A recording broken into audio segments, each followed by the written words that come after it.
इस वीडियो में हम लोग जो मीन, मीडियन, ओजाइव और मोड, ये जो मेन जो टॉपिक है उसको हम लोग कवर करना शुरू करेंगे।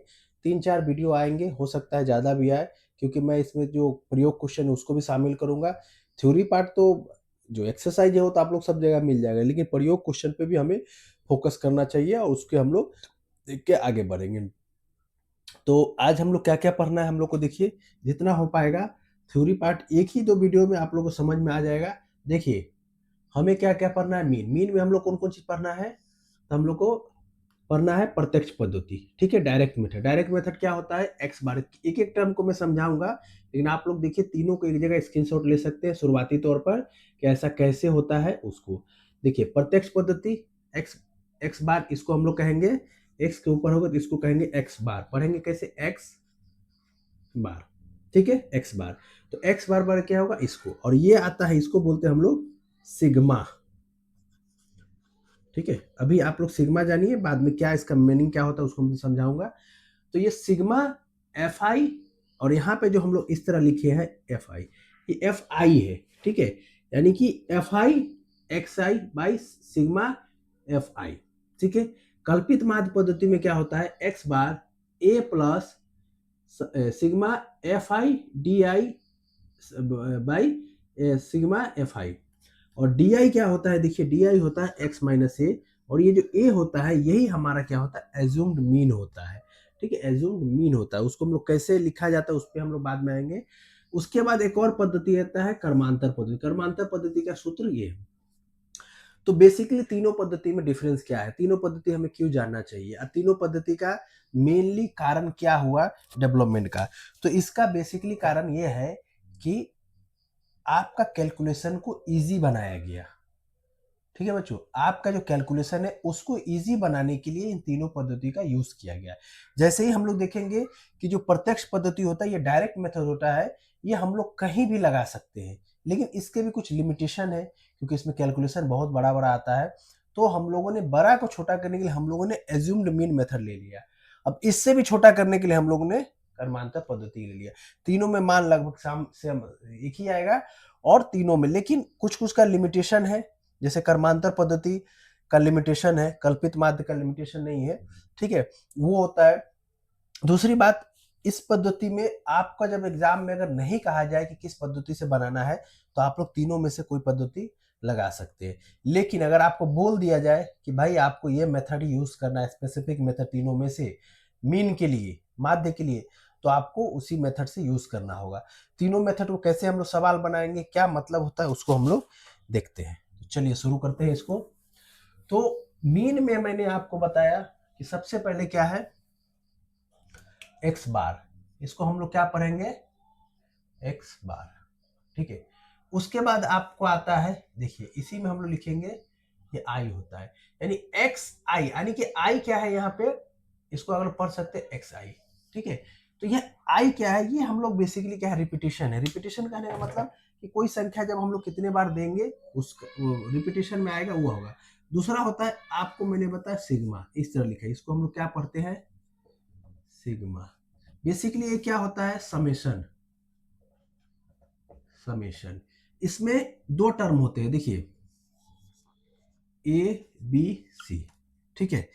ए बी सी का क्या मतलब है, यहाँ पे आपको मेन इन दोनों का फंक्शन दिया रहेगा। फंक्शन मतलब ये कैसे चल रहा है और कहां तक जा रहा है, यहाँ पे ये दिया रहता है। जैसे समेशन ऑफ एक्स, एक से लेके 10 तक एक्स आई, ठीक है।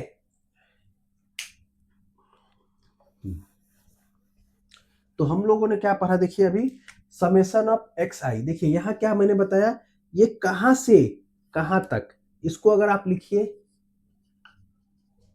कहां से कहां तक क्या, ठीक है, क्या।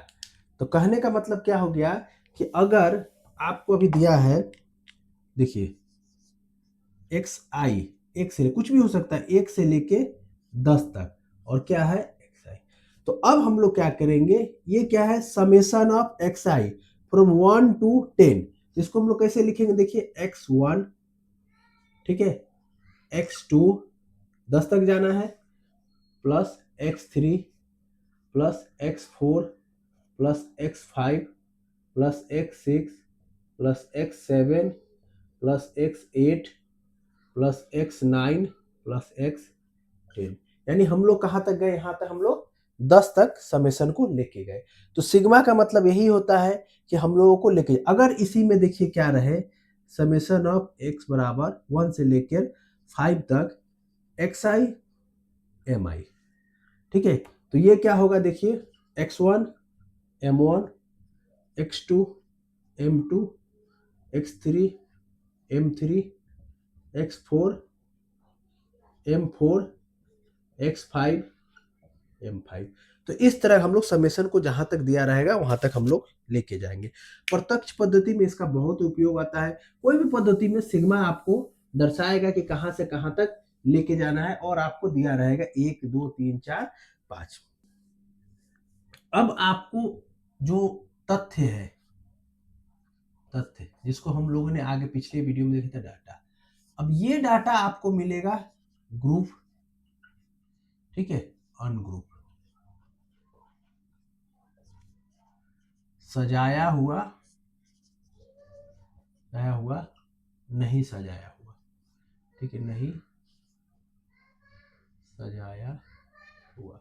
एकदम देसी भाषा में मैं समझा रहा हूँ, इसमें कोई बहुत बड़ा हाथीघोड़ा की बात नहीं है, एकदम जो मुझे समझ में आया मैं आप लोगों को समझाने की कोशिश कर रहा हूँ। तो सजाया हुआ और सजाया हुआ, जैसे मान लीजिए, जैसे आपको दे दे कि 10 से 20, 20 से 30, 30 से 40, 40 से 50, तो ये इसको कहा जाता है ग्रुप डाटा। ग्रुप डाटा क्यों, कि देखिए 10 से 20 जा रहा है, 20 से 30 जा रहा है, 30 से 40 जा रहा है, 40 से 30 से 40, फिर 40 से 50 जा रहा है। लेकिन अगर आपको दिया रहा है 10 20 30, फिर 10, फिर 40, फिर 20, फिर 40, फिर 50, फिर 60, तो ये डाटा को ग्रुपिंग किया हुआ नहीं है, ये डाटा को ग्रुपिंग किया नहीं है, ठीक है। इसको हम लोग क्या करेंगे, ग्रुपिंग करेंगे, तब जाके हम लोग इसको सजाएंगे। ग्रुपिंग करना मतलब कौन सा तथ्य कितने बार आया, यानी फ्रीक्वेंसी टेबल बनाएंगे, फ्रीक्वेंसी डिस्ट्रीब्यूशन टेबल बनाएंगे, बारंबारता एक टेबल बनाएंगे। जैसे 10 कितने बार है, तो ये तथ्य हो गया, और fi यानी कि बारंबारता, फ्रीक्वेंसी, जैसे 10 कितने बार है, 2 बार, 20 कितने बार है, 2 बार, 30 कितने बार है, 1 बार, 40 कितने बार है, 2 बार। तो हम लोग इस तरह तथ्यों को सजाएंगे, उसको हम लोग फ्रीक्वेंसी डिस्ट्रीब्यूशन टेबल बनाएंगे, ठीक है। तो यहां तक आप लोग को समझ में आ गया होगा। अब हम लोग आगे देखते हैं क्या है, जो हम लोगों ने x बार निकला उसमें हम लोग क्या करते हैं, देखिए ये जो x बार क्या होता है, x1 x2 x3 से लेकर xn तक, और कितना तक होता है n, ये कुछ नहीं है, ये औसत है। औसत कैसे निकाला जाता है, सभी तथ्यों का योग, ठीक है, तथ्यों की संख्या, ठीक है, तथ्यों की संख्या। जैसे आपसे कहा जाए कि मान लीजिए 4 और 5 और 6 का आप औसत निकालिए, ठीक है, तो x बार कितना हो जाएगा, यहाँ पे x बार सबको जोड़ दीजिए, 4 प्लस 5 प्लस 6, कितना संख्या है, 3, तो 3 से भाग दीजिए, 6 5 11 15, 15/3, यानी कितना आ गया, 5, ठीक है, ये 5 आ गया। उसके बाद आप लोग जो भी तथ्य है उसको हम लोग दूसरे रूप से लिख सकते हैं। तथ्यों को ये सजाने का क्रम हो गया, ठीक है। अगर आपसे सीधे पूछा जाए, ये डायरेक्ट मेथड नहीं है, ये मतलब तथ्यों को x बार निकालने का तरीका है। x बार कैसे निकलता है, सभी का सम जो औसत होता है तथ्यों का, जो तथ्यों की संख्या कितने बार वो तथ्य है। उसके बाद जब हम लोग डायरेक्ट मेथड यूज करेंगे वो कैसे होगा, देखिए। तो इसमें क्या होगा, जब वेटेड मीन पढ़ते हैं, वेटेड मीन नॉर्मली जो हम लोग कहते हैं भार युक्त, इसको हम लोग कहते हैं भार युक्त माध्य, ठीक है। ये कैसे निकलेगा, x bar summation of xi fi, जो मैंने अभी सिखाया, समेशन ऑफ, ठीक है, सॉरी, तो x बार क्या हो जाएगा हमारा, x1 f1 x2 f2, ये कहाँ तक जाएगा, xn fn, ठीक है। और ये हो जाएगा f1 f2 f3, कहाँ तक जाएगा fn। तो इसी को हम लोग क्या कहते हैं, डायरेक्ट मेथड, प्रत्यक्ष प्रत्यक्ष पद्धति, ठीक है। इसी को हम लोग क्या कहेंगे, प्रत्यक्ष पद्धति। अब इसी को हम लोग शॉर्ट में और कैसे लिखते हैं, summation of F I X I by summation of F आई, ठीक है। यानी कि f1 x1 f2 x2, ठीक है, f1 3 शून्य। तो ये डायरेक्ट पद्धति में हम लोग इस तरह लेते हैं, ठीक है। अब एक दो जब क्वेश्चन लेंगे तब आपको ये समझ में आएगा कि हम लोग कैसे इसमें सॉल्व करते, ठीक। ये हो जाएगा श्रेणी मध्य, क्या हो जाएगा, a प्लस बी बाई 2, ठीक है। इसी को हम लोग क्या लिखते हैं, एक्स आई, ठीक है। हम लोग इसी को क्या लिखेंगे, एक्स आई, श्रेणी का।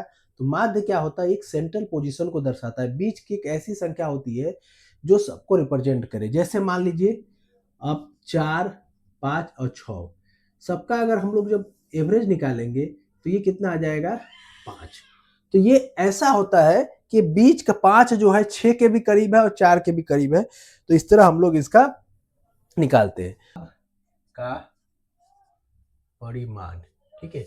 ये हमारा हो जाएगा एक्स आई, ठीक है। क्योंकि इसमें डायरेक्ट मेथड निकालना है तो ये दिन की संख्या, ये हमारा हो जाएगा एफ आई, ठीक है। और हमें क्या निकालना होगा, एक्स आई एफ आई। तो देखिए ये कितना है, 315, 360, 420, 440, 465, 480, 530, 580, ठीक है। और यहाँ क्या है, 2, 5, 5, 2, 3, 4, 5, 4, और सबका समेशन क्या होगा, एफ क्या है, टोटल 30, यानी कि टोटल संख्या कितनी है, 30 बार है, ठीक है। अब यहाँ पे एक्स आई एफ आई यानी कि इसको साथ इसका गुना करना होगा, ठीक है। 315 को 2 बार यानी कितना हो गया, 630, 360 को 5 बार तो ये हो जाएगा हमारा 1800, ठीक है। 420 को 5 बार ये हो जाएगा 2100, उसके बाद है आपका 880, उसके बाद है 1395, उसके बाद है 1920, उसके बाद है 2650, उसके बाद है 2320। टोटल हम लोग करेंगे summation of F I X I, तो हमारा हो रहा है 13,695। और हमें क्या निकालना है, एक्स बार। तो एक्स बार क्या है, summation of F I X I by summation of F आई। तो ये कैसे हो जाएगा, देखिए 13,695 बाई 30, तो ये आ जाएगा आपका 456.5 रुपीज। तो ये आपका जो पहला पहला सवाल है उसका ये आंसर है। तो ये तो अनग्रुप डाटा का था। अब इसी तरह का देखिए सवाल आएगा जिसमें ग्रुप डाटा भी रहेगा, अनग्रुप डाटा रहेगा, ठीक है। तो सवाल नंबर 2 देखिए, चलिए बच्चों, यहाँ मैंने प्रयोग 3, जो प्रयोग 3 है पेज नंबर 332, इसको मैंने उतार के बना दिया हूँ ताकि आप लोगों का टाइम बर्बाद ना हो। तो यहाँ पे देखिए एक कुछ ऑब्जर्वेशन दिया गया है, जिसमें ऑब्जर्वेशन में क्या क्या मेन पॉइंट है मैं बताना चाहता हूँ, ठीक है। देखिए ये लाभ का परिमाण है, लेकिन लाभ का परिमाण में एक बात आप गौर कीजिए, ये आपको देखने में नहीं लग रहा है। देखिए 300 से 350 है, फिर 350 से फिर 400 है, 400 से 500 है, यानी ये क्या है, ये बाह्य पद्धति का सवाल है, ठीक है। बाह्य पद्धति का सवाल है, सबसे पहली बात सवाल है, ठीक है, 1 नंबर बात। दूसरा बात, इसका अपर लिमिट दूसरे का लोअर लिमिट है, यानी कि इसमें कोई चेंजेस करने की जरूरत हमें नहीं है। तीसरा बात, अब इसका रेंज क्या होगा, देखिए 300 से 350, ये क्या है, इसका क्लास लिमिट है, क्लास श्रेणी सीमा है, ठीक है। 300 लोअर है ये, उसके बाद 300 से 600 ये क्या है, इसका विस्तार है, ठीक है। 300 से लेके 600 तक इसका विस्तार है। विस्तार में हम लोग क्या करते हैं, जो इसका पहला का लोअर होता है, दूसरे का सब लास्ट का जो अंतिम का अपर होता है, दोनों को हम लोग लेते हैं। तो इस तरह ये हो गया। तो दूसरी बात, अगर इन दोनों के बीच का डिफरेंस क्या आ जाए तो कितना होगा, 350 से 300 यानी कि कितना होगा 50। तो श्रेणी अंतराल कितना है 50 है। ये श्रेणी अंतराल आपको यहाँ दृष्टिगोचर होगा। कैसे होगा उसको हम लोग देखेंगे, ठीक है। तो तीन चीजें हम लोगों ने गौर किया कि बाह्य पद्धति का सवाल है, 300 से 400 श्रेणी सीमा दिया हुआ है, श्रेणी विस्तार कितना है 300 600 है, और अंतराल कितना है 50 का है। अब देखिए फ्रीक्वेंसी है, यानी कि 300 से 350 के बीच कितना है, 2 टर्म है। 300 से 400 के बीच, 350 से 400 के बीच 5 टर्म है। अब इस 350 से 500 इसका नहीं लेना है, क्योंकि ये अगले वाले का भाग है। अगर आपको कभी मिल जाए कि भाई ये आप अगर आप सोचिए ये 350 और यहाँ भी है, तो हम लोग क्या 2 और 5 पे कंफ्यूज होंगे कौन सा लेंगे, नहीं ऐसा नहीं है। ये है 300 से 349 तक का पार्ट, 349 तक में, यानी 50 के करीब में 2 पार्ट है। उसके बाद 350 से जब शुरू होगा 400 तक तो 5 आएगा, यानी 399 तक जो भी होगा इसी पार्ट में आएगा। लेकिन जैसे ही 400 होगा, 400 उसमें दूसरा पार्ट में आ जाएगा, ठीक। अब ये श्रेणी मध्यक कैसे निकला, श्रेणी मध्यक, तो ये क्या है श्रेणी मध्यक।